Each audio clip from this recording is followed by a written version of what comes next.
Hi, welcome to Richard Gabili YouTube channel, and for today's tutorial, I will be teaching you on how to change automatically AirPlay to TVs on iPhone X. But first, kindly subscribe to this channel and don't forget to hit the subscribe button and the bell to notify you for the new updates. And let's start. Using your iPhone X from your home screen, first, go to Settings. Then in the Settings, scroll down and click the General.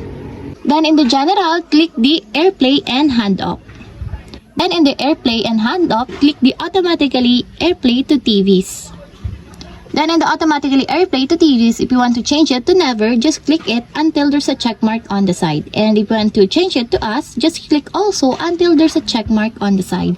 And if you want to change it back to Automatic, just click also until there's a check mark on the side. Allow iPhone to discover and automatically connect to nearby AirPlay TVs you use frequently when playing content from apps you regularly use with AirPlay. And that's it. We have successfully changed automatically AirPlay to TVs on iPhone X. If you have a question, can you comment down below, and don't forget to hit the subscribe button and the bell to notify you for the new updates. And thank you for watching.